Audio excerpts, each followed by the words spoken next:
The U.S. Pathfinder drifted silently through the darkness of deep space, Earth's first true interstellar vessel. Lieutenant Jack Miller sat at his communication station, monitoring the usual empty channels.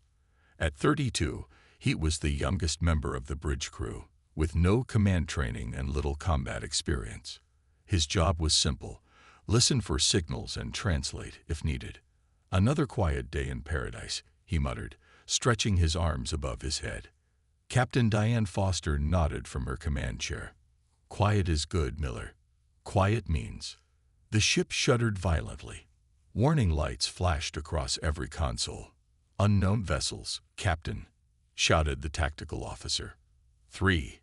No, 5 ships. Nothing like we've ever seen. The main screen showed sleek vessels with impossible angles that hurt the eyes. They moved with precision that defied Earth's best technology. Foster's voice remained calm.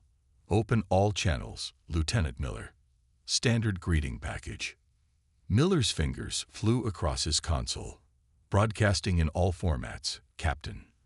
The response came seconds later, not as communication, but as weapons fire. The Pathfinder shook again, harder this time. Consoles exploded. Crew members screamed. "Return fire," Foster ordered, but the ship's systems were failing. Another hit rocked the bridge. Miller watched in horror as the captain was thrown from her chair, her body limp against the bulkhead. The tactical station erupted in flames, consuming its operator. "Abandoned ship," came the executive officer's voice before another explosion silenced him forever. Miller ran for the escape pods, helping injured crew along the way. He pushed 2 engineers into a pod, turned to grab another crew member. But the corridor collapsed. With no choice left, he jumped into the last functioning pod and launched. He watched through the viewport as the Pathfinder, humanity's pride, broke apart in silent flashes. The alien ships approached his tiny pod, and a strange blue light surrounded him. Then darkness. Miller woke on a cold metal floor. The chamber was dimly lit with purple light that seemed to come from nowhere. The air smelled wrong, like cinnamon and metal. A door slid open. 3 beings entered. One was tall and reptilian with gray scales and a stiff posture. Another moved like water, with blue translucent skin. The third was short with too many eyes and fingers. The reptilian spoke, its voice translated by some unseen device. Human designation and function: "Lieutenant Jack Miller, Communications Specialist, United Earth Navy," he replied, standing as straight as he could. "You are the command officer?" asked the many-eyed being. "No, I'm just a lieutenant. I translate signals." The 3 aliens looked at each other. The reptilian made a sharp gesture. "Your deception is noted. We know Earth military structure. Only command officers resist truth drugs." Miller blinked in confusion. "What truth drugs?" "The ones administered while you were unconscious," said the blue being.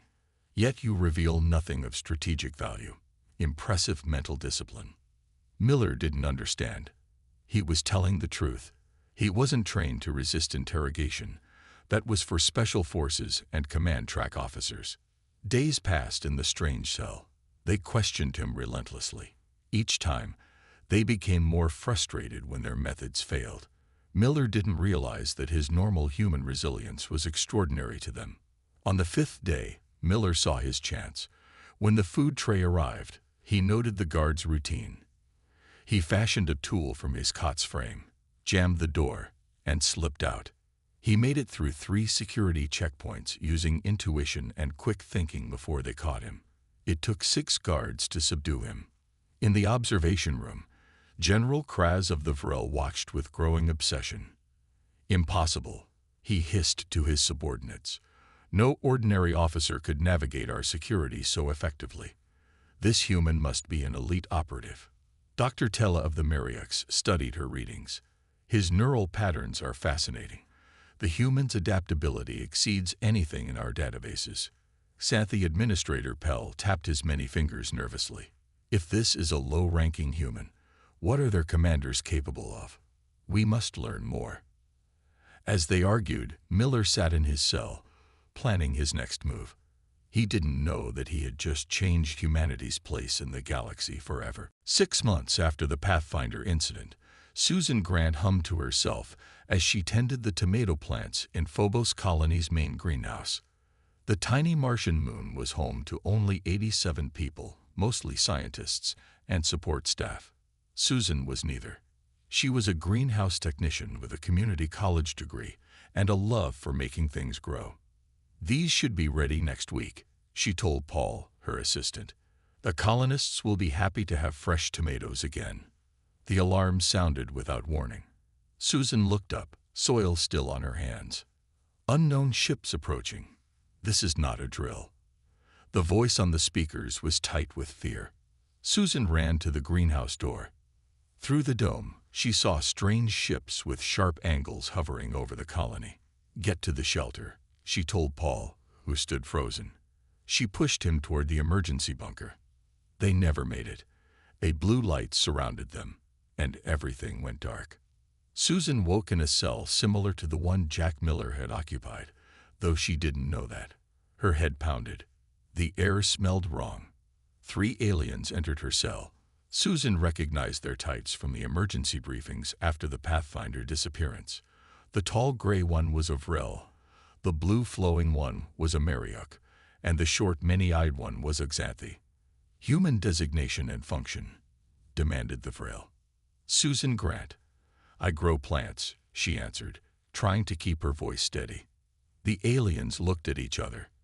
"Deception," said the Xanthi, another officer pretending to be a worker. Susan frowned. "I'm not an officer. I'm a greenhouse technician. I have no military training." The Mariuk moved closer. "You have already resisted 3 doses of truth serum. Only high-ranking officers have such abilities." Susan didn't understand. She was telling the truth. Days passed. They questioned her about Earth's defenses, fleet movements, and military capabilities. Susan told them she knew nothing about these things. They didn't believe her. In her cell, Susan examined everything. She noticed a loose panel near her cot. Behind it, she found pipes and wires. She didn't know what they did, but she knew plants needed water and light. Systems were systems. When the blue Mariuk came alone to question her, Susan was ready. She had disconnected a pipe and created a spray of pressurized gas. She had also removed a wire that sparked when touched against metal. The combination created a small explosion and thick smoke. Susan slipped past the stunned alien and ran. In the hallway, 2 Vril guards tried to stop her. Susan had never fought before, but fear and instinct guided her. She dodged one guard and used his momentum to push him into the other. Then she ran. She made it 3 levels before they caught her. It took 5 guards to hold her down. In the control room, Dr. Tella of the Mariuks reviewed the security footage with General Kraz. "This one claims to grow plants," said Kraz, his scaled face twitching with frustration. "Yet she created a weapon from cell components and disabled trained guards," said Tella. "Her tactical thinking is remarkable." Administrator Pell of the Xanthi joined them, his many eyes blinking rapidly. First, the communications officer, now the plant grower. "Both display skills only our special forces possess." "It makes no sense," said Kraz. "Are all humans trained as elite soldiers?" Dr. Tella studied her datapad. "We've analyzed 7 humans now. The pattern is consistent. All demonstrate extraordinary resistance to truth serums. All attempt escape using improvised methods. All show tactical thinking." "Impossible," said Pell. "No species trains every member as if they were officers. Unless," Kraz said slowly, "they are all officers, hiding their true ranks." Or, Tella suggested, there is something about humans we fundamentally don't understand. In her cell, Susan examined the new reinforced door. They had moved her to a higher security section. She had heard guards talking about another human prisoner who had nearly escaped. She wasn't alone. She began to plan again. These aliens didn't understand humans at all. And that was an advantage she intended to use. Captain Alan Frost lay on his stomach at the edge of a rocky cliff. Through his binoculars, he watched the alien facility below. 6 months of searching had led to this moment. "Count is still 14 guards on the outer perimeter," whispered Sergeant Betty Young beside him. Frost nodded. His 5-person team was Earth's best hope for understanding what happened to their missing people. After the Pathfinder's destruction and the Phobos colony raid, Earth had created a special operations unit for alien encounters. "Remember," Frost told his team, "we need to recover our people and gather intelligence. Priority is finding out why they're taking our people." As night fell over the alien moon, Frost's team moved. They wore experimental stealth suits that bent light around them. The suits weren't perfect, but they helped. 2 guards fell silently to Young's tranquilizer darts. Corporal Kevin Lewis bypassed the door security using technology reverse-engineered from debris found after the Phobos attack. Inside, the team moved through purple-lit corridors. They found a control room. Sergeant Young kept watch while Lewis hacked into the alien computer system. "Captain, you need to see this," Lewis said, pointing at symbols flashing on the screen. Frost didn't understand the alien language, but the images were clear. They showed humans being tested, questioned, and escaping. Each human was marked with symbols that Lewis said meant dangerous and commander. "They think all our people are commanders?" Frost asked. "Seems like it," Lewis replied. "Look at this." The screen showed Susan Grant fighting off Vrel guards during her escape attempt. "That's Grant from the greenhouse team," said Frost. "She has no combat training." "They don't know that," said Young. "Look at how they classify her." The alien text beside Grant's image used the same symbols as those next to Lieutenant Miller's image. Both were labeled as high-level threats.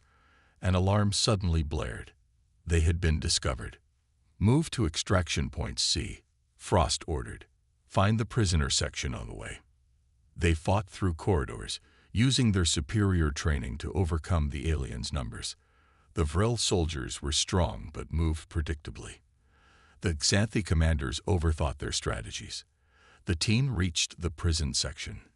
"Grant," Frost called, seeing her through a cell window. Susan looked up, eyes wide with disbelief. Earth sent someone. Lewis bypassed the lock, and the door slid open.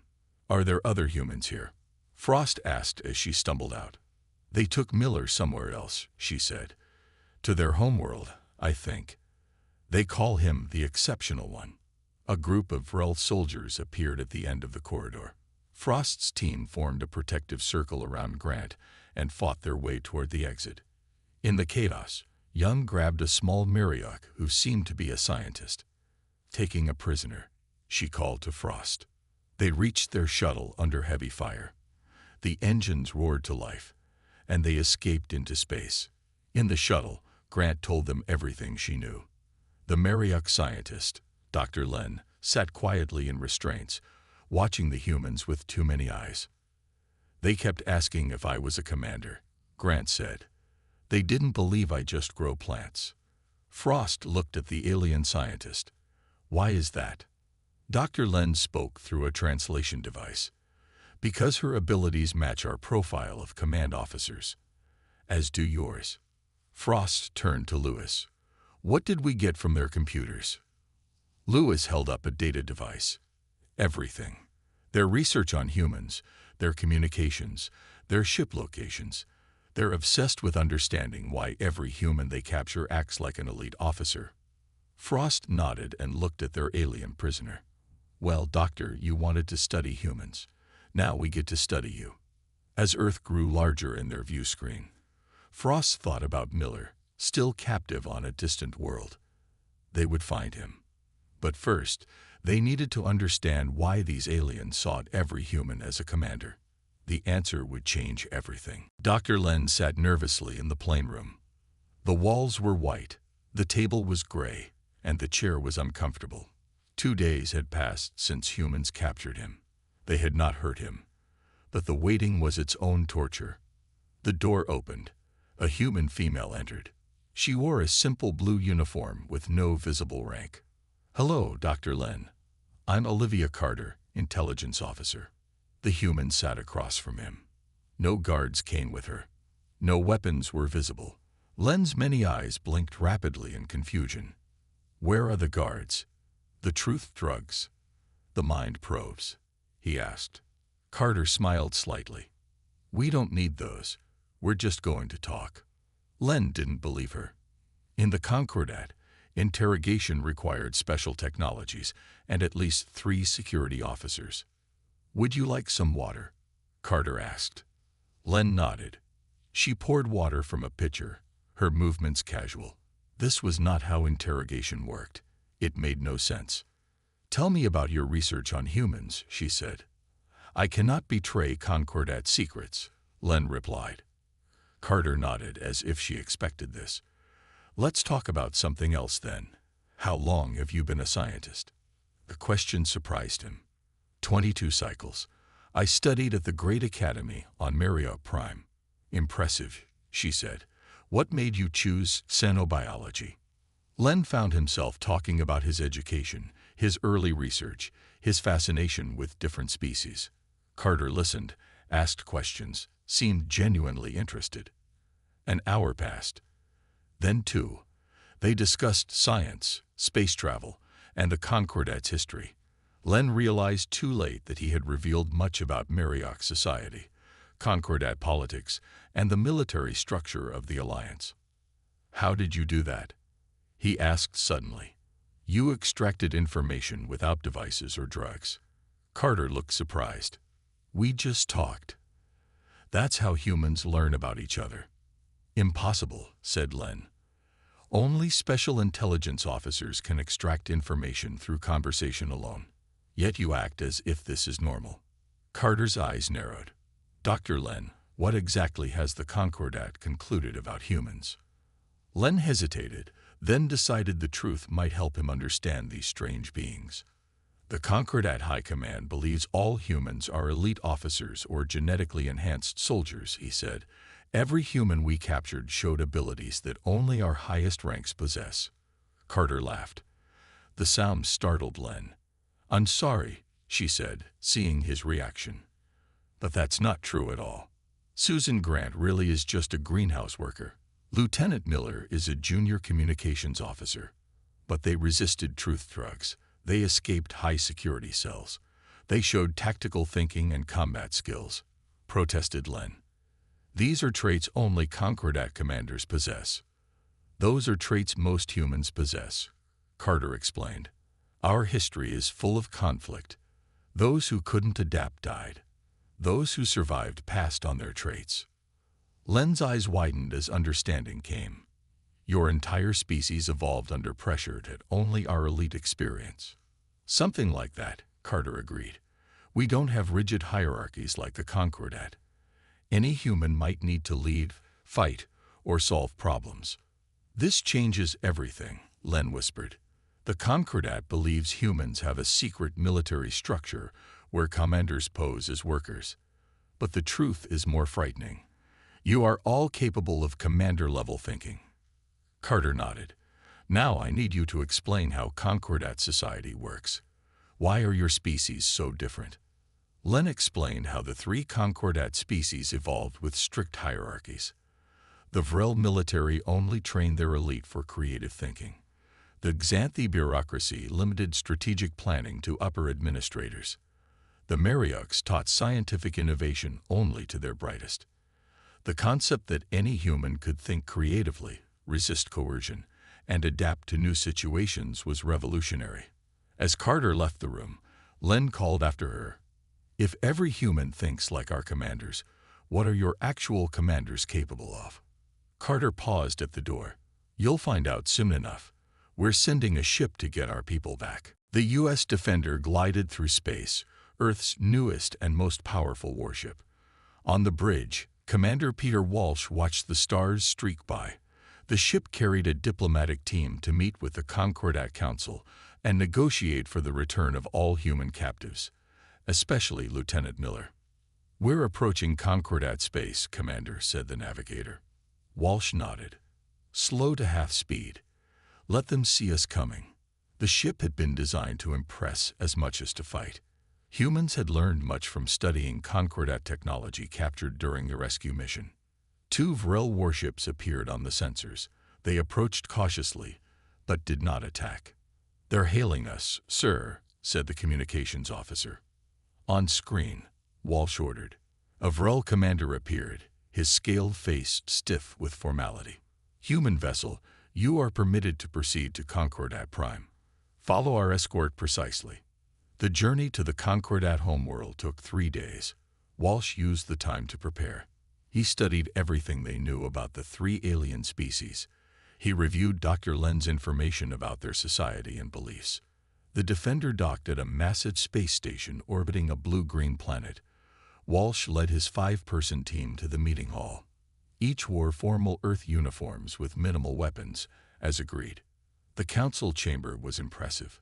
3 raised platforms held representatives from each species, 5 Vrel in military uniforms, 7 Xanthi with their many eyes blinking nervously, and 3 Mariux gliding in flowing robes. "Welcome to Concordat Prime," said the lead Xanthi, Administrator Vel. "We are surprised Earth sent only 6 representatives." Walsh smiled slightly. 6 is enough. The aliens seemed unsettled by this confidence. "We have reviewed your demand for the return of your people," said General Kraz of the Vrel. "Before we proceed, we require information." "What information?" Walsh asked. "How do you augment your soldiers and civilians?" Kraz demanded.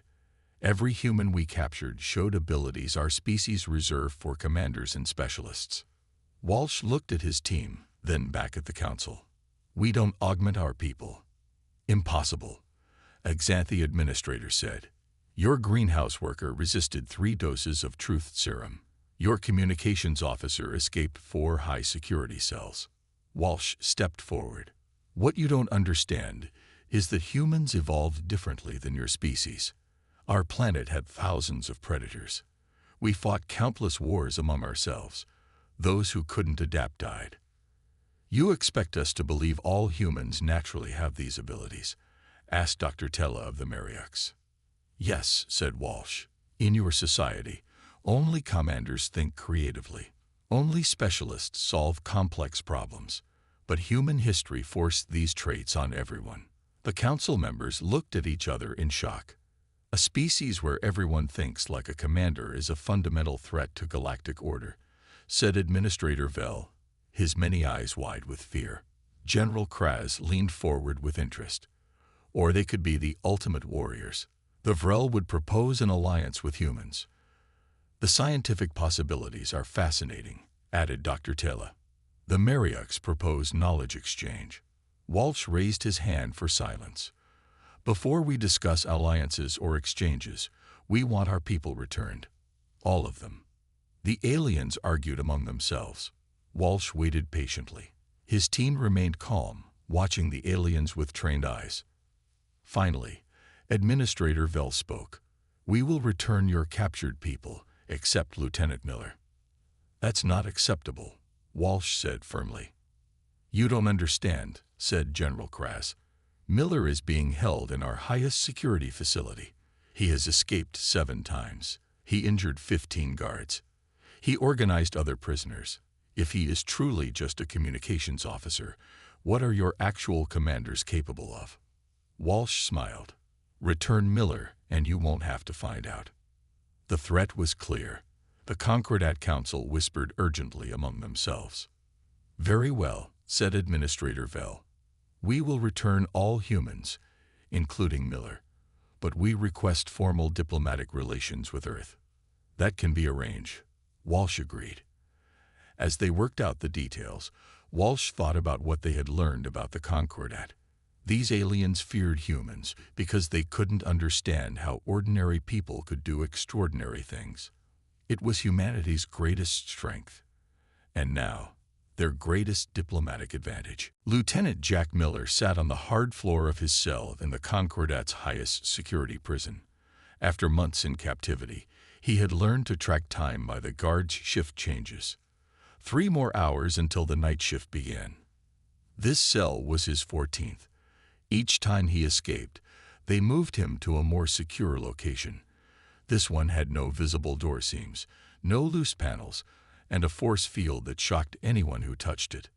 But Miller had found a pattern in the force field.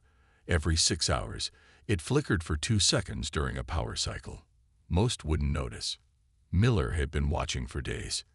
Beyond his cell, he knew there were 22 other prisoners, none human, all considered high risk.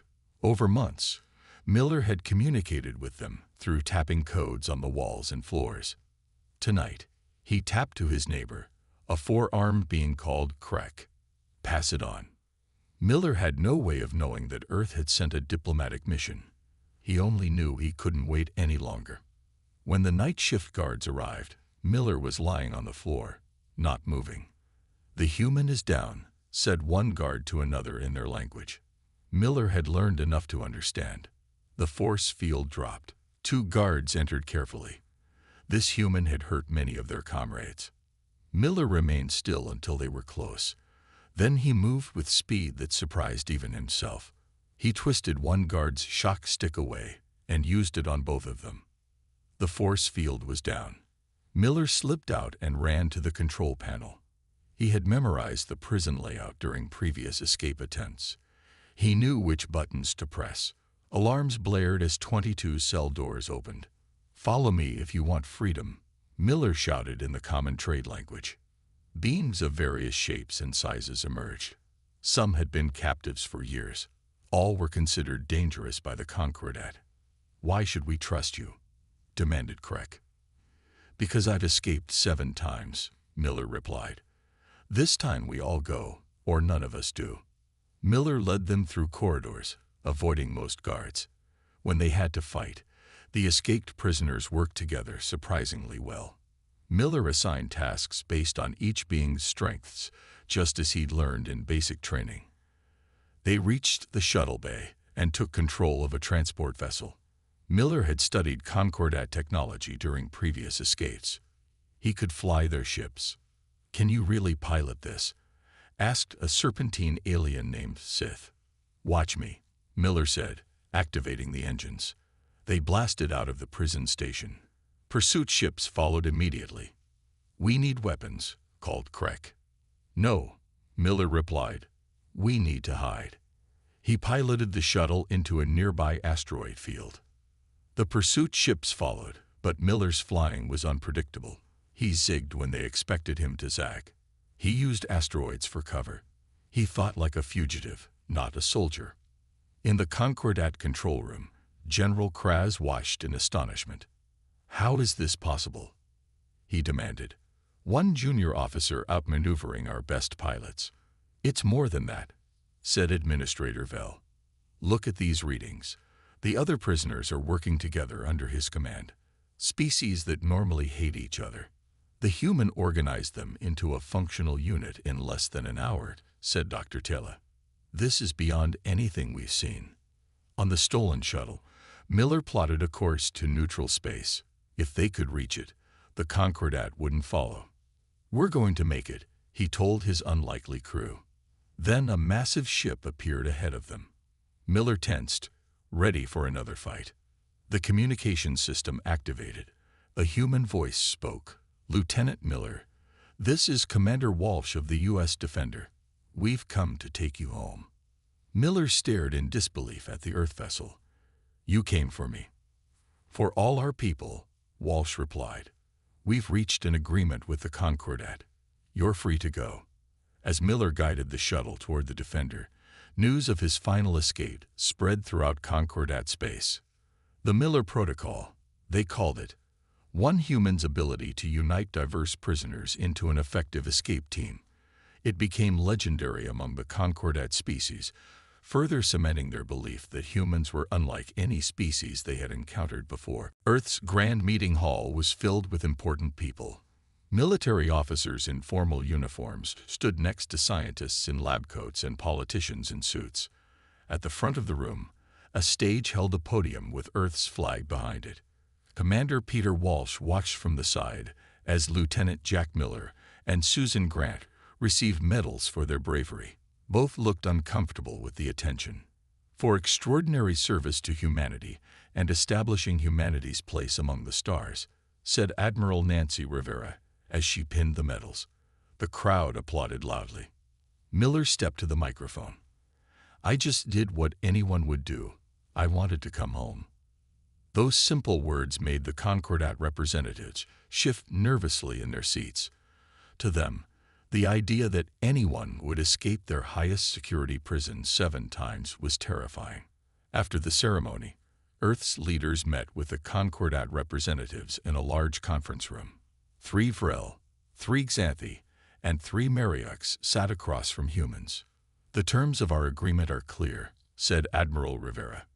"Earth will join the Galactic Concordat as a full member, not a subject." General Kraz of the Vrel nodded. "Agreed.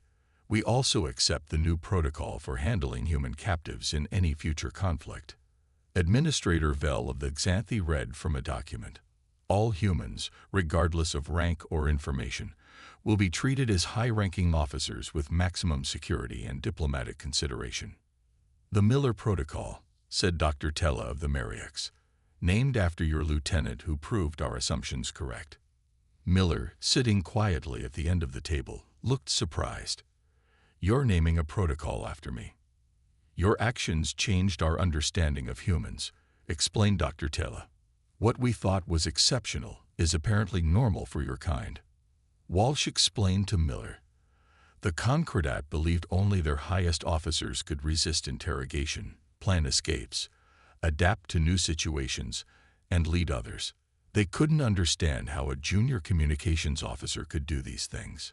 "But that's just being human," said Susan Grant. "Exactly," agreed Admiral Rivera with a smile. "That's our advantage."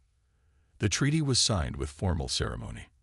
Earth joined the galactic community not as newcomers to be tested, but as equals to be respected. Despite having less advanced technology, humans had earned unprecedented respect.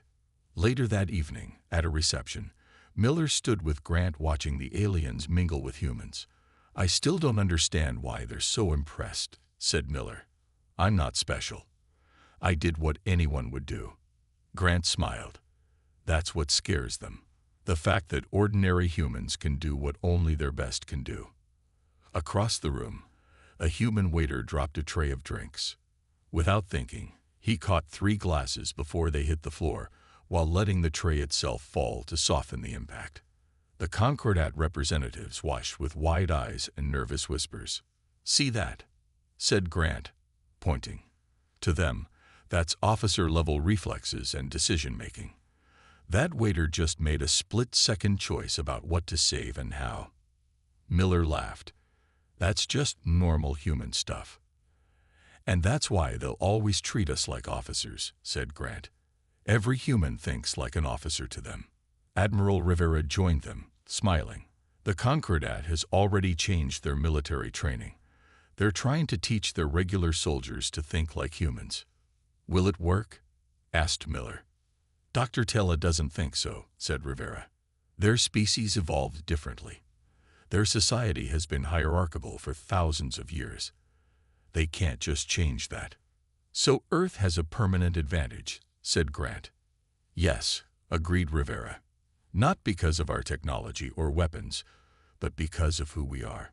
Because every human, from a lieutenant to a greenhouse worker, can think, adapt, and lead when needed." Outside the windows of the reception hall, stars shone brightly. Among them were new allies, new enemies, and new possibilities. Humanity had found its place, not through superior firepower, but through the unexpected strength of ordinary people doing extraordinary things. Somewhere in that vast darkness, other species were already whispering warnings to each other. "Be careful with humans. Every one of them is an officer, no matter what they claim."